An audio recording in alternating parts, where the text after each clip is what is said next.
Assalamualaikum warahmatullahi wabarakatuh. Welcome back to this channel. Tentunya bersama podcast Tebar Salam, ngeteh bareng Santri Darussalam episode 5. Oke, sebelumnya gimana nih kabar teman-teman semua? Semoga sehat selalu ya. Nah, pasti teman-teman di sini pada bertanya-tanya kan, kenapa saya ada di sini? Posisi saya di sini menggantikan host sebelumnya, Terahel Maria Maulida Umar yang tengah sibuk dengan kelas akhirnya. Oke teman-teman, langsung aja. Di podcast kali ini, kita mengundang bintang tamu dari salah seorang ustazah yang senang mempelajari ilmu parentingnya. Langsung saja kita panggilkan Ustazah Ummu Mafruha SPDI. Assalamualaikum Ustazah. Waalaikumsalam warahmatullahi wabarakatuh. Gimana nih Ustazah kabarnya? Alhamdulillah baik, sehat semuanya. Alhamdulillah baik. Sebelumnya, terima kasih karena sudah mau diundang di sini dan maaf telah mengganggu waktunya. Nah, di sore kali ini, kebetulan Ustazah Ummu ini tidak suka mengeteh gitu. Jadi, kita minum sikoya aja, oke? Nah, pasti teman-teman pada belum kenal kan sama Ustazah Ummu ini? Boleh dong Ustazah memperkenalkan diri. Ya, baik, nama saya Ummu Mafruha, tepat tanggal lahir Serang 19 Mei 1991.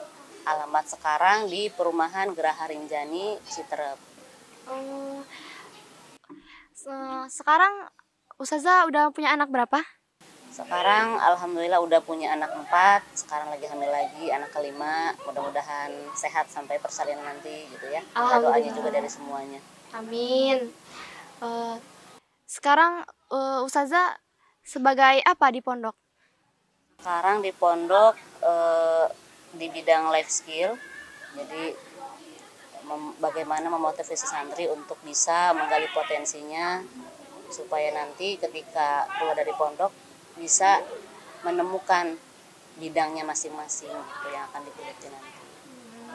Kalau boleh tahu nih Ustazah, dulu Ustazah sekolah SD-nya di mana, SMP-nya di mana, dan SMA-nya di mana?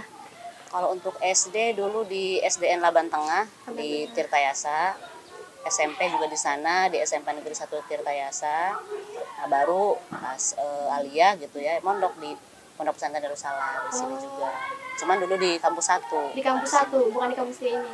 Berarti Ustazah aslinya orang Tirtayasa. Orang Tirtayasa. Berarti dulu itu Ustazah tuh alumni Darussalam ini ya? Iya, betul. Tahun 2009 lulusnya. Tahun 2009. Oh, berarti Ustazah pernah mondok di sini dong, pas lagi SMA ya. Awal masuk pondok itu gimana tuh Ustazah perasaannya? Awal masuk itu sebenarnya nggak mau di Darussalam. Udah daftar di sekolah luar. Iya.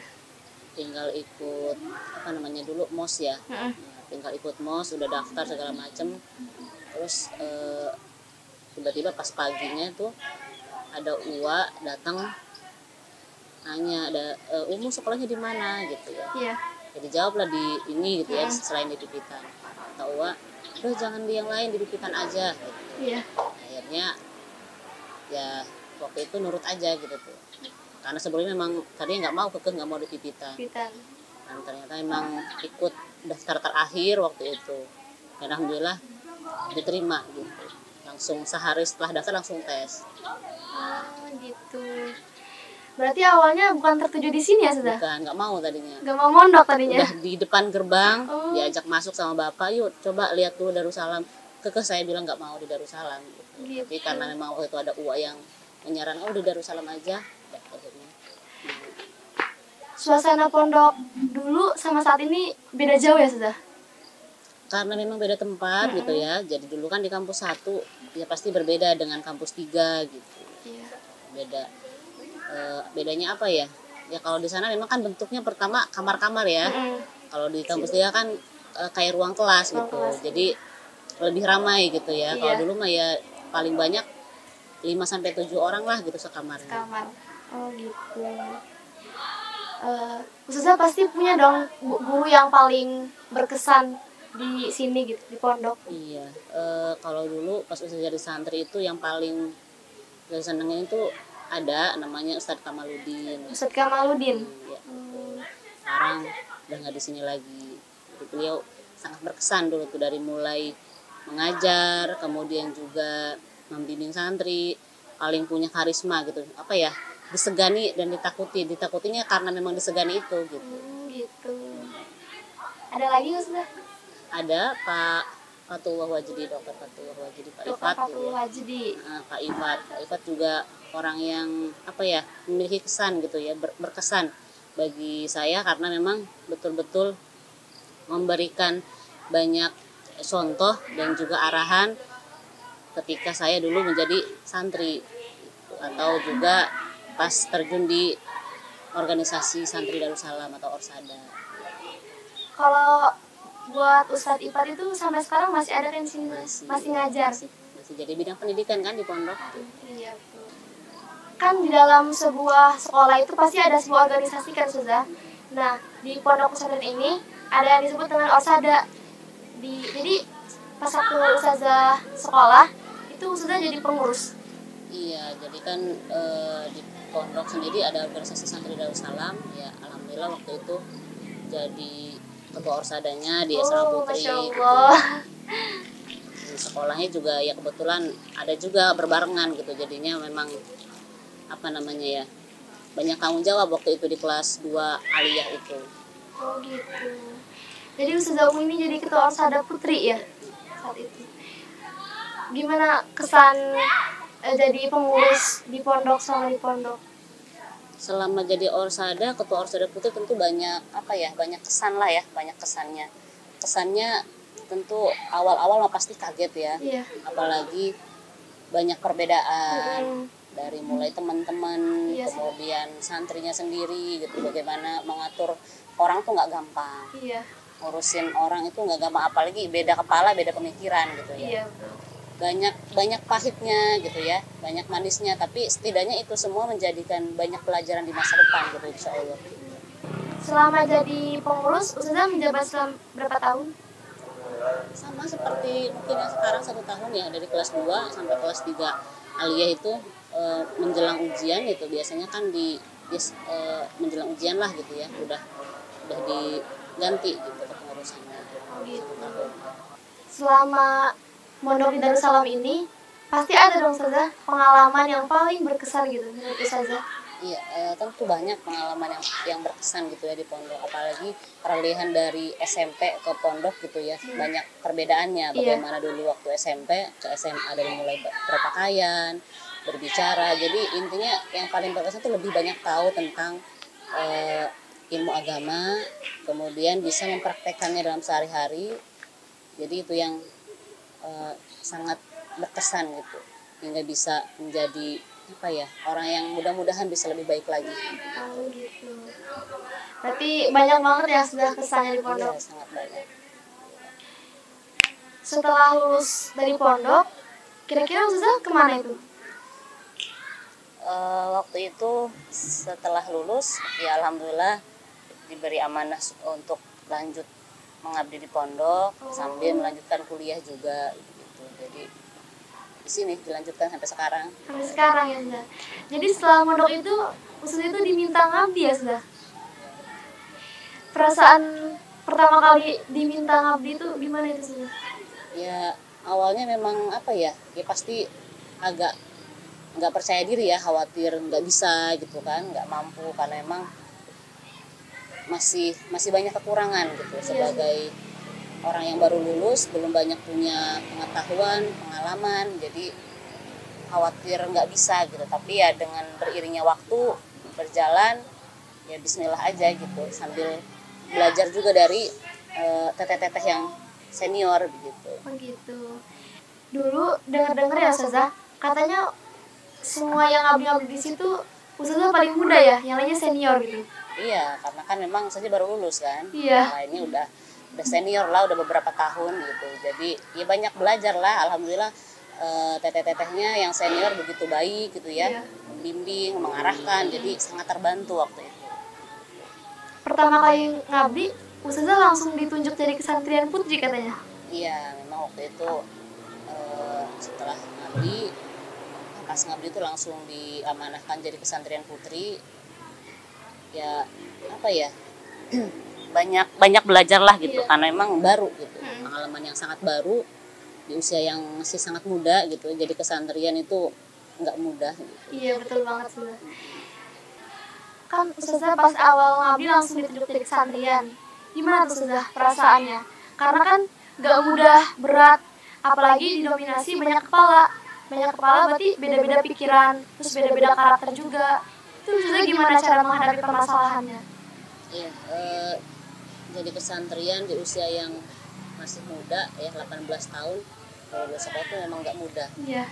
Dulu aku jadi Orasada itu kan menghadapinya permasalahan santri dengan teman gitu. Nah ini ketika jadi kesantrian ya ditambah juga gitu kan, bagaimana bisa mengimbangi juga ke wali santri gitu kan, entah itu tentang terkait informasi atau permasalahan santri gitu kan. Jadi memang bagi saya waktu itu sangat butuh pembelajaran gitu ya. Jadi tapi setidaknya ketika sudah ada pengalaman jadi Orsada ada sedikit bayangan gitu. Maksudnya seperti ini kalau untuk kesantrinya begitu ya. Jadi tinggal banyak, dan alhamdulillahnya ya tadi itu karena dibimbing dengan yang senior gitu ya. Terus juga dengan dibantu Ustadz Kamaludin juga gitu, banyak konsultasi, banyak ngobrol juga, dipantau, jadinya ya alhamdulillah banyak banyak motivasi gitu ya, banyak pembelajaran juga gitu. Jadi pelan-pelan bertahap bisa bisa memahami karakter santri gitu ya, bisa mengerjakan tugas meskipun masih sangat jauh lah. Ustazah belajar karakter-karakter itu dari mana atau belajar di siapa? Iya, sangat sadar betul bahwa karena setiap hari yang digeluti, yang difikirkan adalah permasalahan santri, jadi pasti yang saya pikirkan waktu itu bagaimana caranya ya supaya ketika ada masalah nih bisa menghadapi gitu ya, anak begini, yang satu begitu gitu kan ya. Jadi otomatis kita sudah dituntun gitu ya sama Allah bahwa memang naluri kita sebagai manusia pasti butuh yang namanya belajar, butuh dengan ilmu. Makanya alhamdulillahnya banyak tadi tuh bertemu dengan orang-orang yang baik gitu ya, jadi banyak belajar gitu. Kemudian senang membaca buku awalnya, senang baca buku. Jadi ya dari dulu tuh senang aja ngumpulin uang untuk beli buku gitu ya, uang jajan dikumpulin buat beli buku. Dari situ senang membaca. Jadi banyak tuh mengenal begini tentang karakter anak gitu. Sampai sekarang pun masih banyak belajar. Jadi guru terbesar dalam hidup saya itu ya sebenarnya anak-anak santri. Dari mereka saya mau belajar. Iya. Gitu. Kalau boleh tahu nih Ustazah, yang Ustazah udah baca karakter-karakter apa aja itu? Ya kalau secara psikologi kan ada 4 macam itu ya, 4 macam watak sebenarnya. Watak. Kenapa? Watak itu kan sudah ditentukan sama Allah gitu ya, kita nggak bisa merubah, kita nggak bisa membenci. Nah tapi watak itu bisa dibentuk menjadi karakter gitu. Watak itu ada 4, ada koleris, melankolis, pragmatis, dan sanguinis gitu. Dan orang cenderung dari 4 ini akan dari proses pembelajaran nanti akan terbentuk menjadi 2 karakter. Setiap orang punya 2 karakter ini. Jadi ada yang perpaduan, kayak misalkan saya pribadi karakternya koleris melankolis. Jadi setiap orang punya 2 karakter. Jadi bagaimana caranya supaya saling bisa berkaitan antara 2 ini, supaya bisa nyambung, bisa saling saling memberikan hal terbaik dari 2 karakter ini disambungkan gitu supaya nyambung dua-duanya gitu. Kalau kayak koleris kan karakternya seperti Umar bin Khattab yang pemberani, yang kuat gitu. Kalau pragmatis itu seperti siapa? Abu Bakar ya? Iya, Abu Bakar. Melankolis seperti Utsman ya. Kalau sanguin seperti Ali bin Abi Thalib. Boleh dong Ustazah sedikit ngejelasin tentang karakter-karakter itu? Koleris itu apa aja artinya? Iya, kalau 4 watak ini yang secara garis besarnya tadi itu ya. Jadi kalau kayak koleris itu kan seperti Umar bin Khattab. Nah kita kalau sudah mengenal diri kita, ini kayaknya saya ini kalau sudah dari, kan ada tes-tesnya ya, jadi lebih mudah supaya kita kenal seperti apa saya nih. Kalau sudah ketahuan kalau kita ini seperti punya watak koleris, berarti kita coba banyak belajar atau mengkaji tentang sahabat Umar bin Khattab gitu, supaya bisa apa namanya ya, bisa mengimbangi mana nih yang positifnya, mana yang negatifnya, supaya yang terus muncul tuh positifnya, yang negatifnya tidak terlihat begitu. Sama seperti apalagi pragmatis itu cinta damai seperti Abu Bakar, orangnya nggak pernah mau cari ribut sama orang gitu Abu Bakar itu. Jadi pengennya baik-baik aja lah sama orang, gitu. Mau sedih, mau seneng, mau susah, pokoknya pengennya baik-baik aja gitu. Itu seperti Abu Bakar. Kemudian yang ketiga adalah melankolis seperti Utsman bin Affan gitu ya, orangnya cenderung serba sistematis gitu, perfeksionis, apa-apanya serba tertata dengan rapi gitu. Terus juga yang keempat sanguinis ini orang populer gitu ya, seperti Ali bin Abi Thalib gitu ya, senang ngomong gitu ya, senang tampil di depan umum gitu. Jadi banyak belajar dari 4 sahabat ini gitu. Jadi supaya bisa yang positifnya yang muncul, berarti harus banyak mengkaji dan belajar dari 4 sahabat ini. Kayaknya Hanu masuk di melankolis dia sudah. Melankolis ya. Iya, melankolis dan flegma. Suka baper ya. Iya. Oh gitu sudah. Nah, jadi teman-teman, ada 4 karakter nih menurut psikologi. Yang pertama ada koleris. Koleris itu seperti Umar bin Khattab. Yang kedua ada flegmatis. Flegmatis itu seperti Abu Bakar As-Siddiq. Yang ketiga ada melankolis. Melankolis itu seperti Utsman bin Affan. Yang keempat ada sanguinis. Sanguinis itu seperti Ali bin Abi Thalib. Gitu. Mudah nggak Ustazah memahami karakter santri kalau lagi bercerita? Ada yang mudah, ada yang susah, karena memang kan selain 4 watak itu ada juga kayak kepribadian gitu ya. Ada yang introvert, anak itu ada yang extrovert. Kadang yang sulit itu mungkin yang bagian introvert gitu ya, yang terlalu pendiam banget, susah dikoreknya gitu. Kalau misalkan ada permasalahan itu memang butuh tantangan tuh untuk anak-anak yang introvertnya banget gitu ya. Jadi apa namanya ya, kalau yang mudahnya mungkin kita kelihatan setiap hari gitu, yang biasa aja anaknya. Tapi bagian anak-anak yang introvert ini yang mungkin butuh proses juga untuk mengenali permasalahan santrinya gitu. Berarti Ustazah selama ini belajar parenting juga ya Ustazah? Ya masih banyak belajar gitu ya, kadang ya masih banyak belajar dengan banyak membaca, apalagi sekarang kan perkembangan teknologi semakin pesat, jadi ilmu atau parenting semakin mudah diakses gitu ya, dari YouTube atau dari mana gitu, jadi lebih gampang. Ustazah sejak kapan tertarik dunia parenting gitu? Yang ya sejak menekuni bidang ini, jadi bisa sejak bertemu dengan permasalahan itu udah mencari-cari, tapi lebih tepatnya memang ketika punya anak gitu ya. Jadi ketika punya anak itu butuh. Kenapa butuhnya? Karena gelar kita kan sebagai wanita selain adalah ketika sudah berumah tangga punya anak ya, salah satu tugas kita adalah menjadi madrasah di rumah itu ya, madrasah ula, pendidik pertama. Jadi butuh ilmu gitu, untuk mendidik anak. Gitu. Boleh dong Ustazah kasih sedikit motivasi buat santri-santri di sini atau khususnya untuk para penonton di rumah, apalagi para pelajar yang sedang mencari masa-masanya jati diri, entah yang udah mengalaminya atau yang nantinya akan mengalaminya gitu. Iya, pada dasarnya setiap orang tuh punya prosesnya masing-masing ya, nggak bisa disamakan.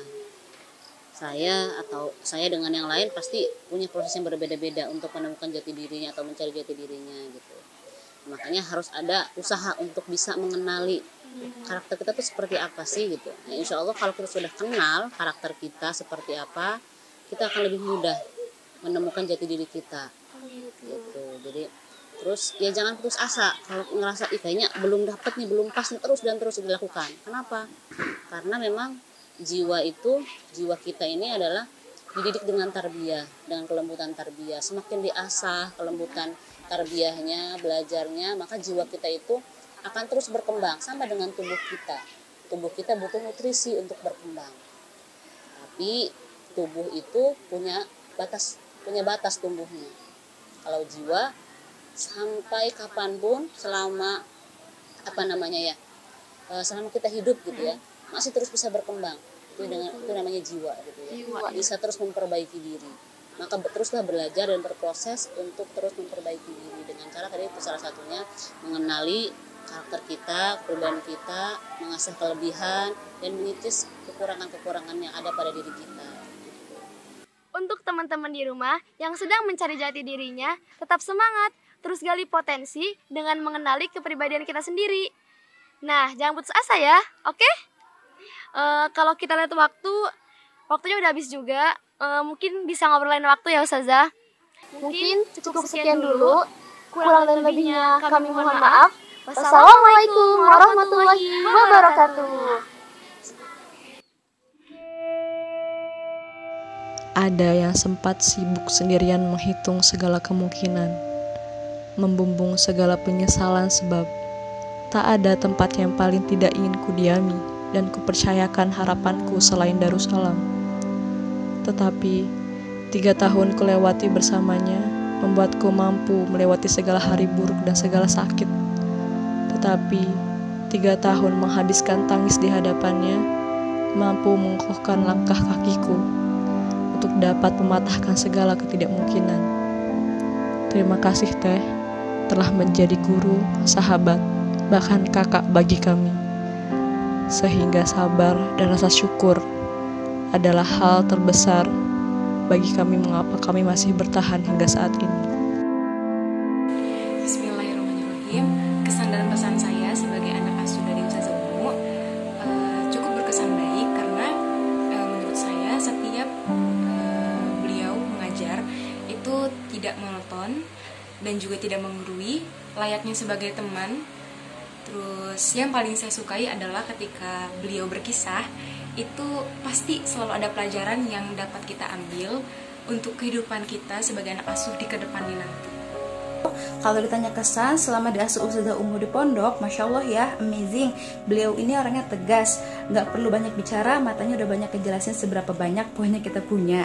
Terus juga beliau itu orangnya baik banget. Dulu waktu sakit pernah direbusin rebusan serai. Terima kasih banyak ya Ustazah Umu, peluk kangen dari kami semua. Perkenalkan, nama saya Nadia Zahra dari Angkatan 5 SMP IT Darussalam Pipitan. Kesan dan pesan selama saya diasuh oleh Ustazah Umu, saya sangat kagum dengan Ustazah Umu. Beliau adalah orang yang baik, orang yang penyayang, dan juga orang yang tegas. Setiap kali saya dan teman-teman ingin bercerita tentang kegiatan harian kami, tentang permasalahan yang pernah kami alami, Ustazah Umu selalu meluangkan waktunya dan juga selalu memberikan nasihat dan motivasi untuk kami. Bismillahirrahmanirrahim. Pesan-pesan saya untuk Ustazah Umu Mafruhah selama saya menjadi anak asuh beliau, banyak sekali pelajaran yang bisa saya ambil, terutama bagaimana caranya menjadi muslimah yang sesungguhnya. Dan saya ingin mengucapkan terima kasih kepada para asatidzah, terutama kepada Ustazah Umu yang telah mendidik kami begitu sabar dan tabah. Kesan saya selama menjadi anak asuh Ustazah Umu adalah beliau adalah sosok panutan yang baik, motivator yang baik, motivator yang hebat. Beliau bahasanya lugas, serat akan makna. Pembawaan beliau tenang dan damai.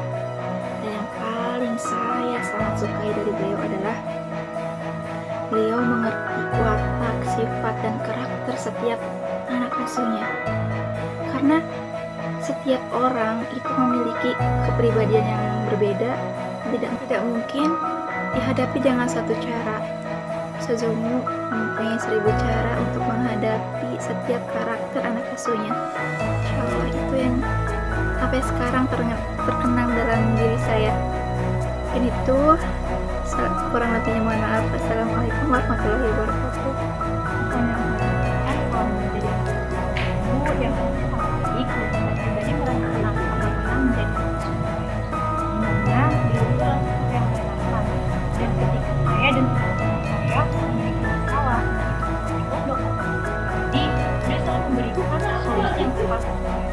Dia selalu memberikan motivasi dan juga inspirasi sehingga kita merasa jauh lebih baik dan merasa jauh lebih tenang.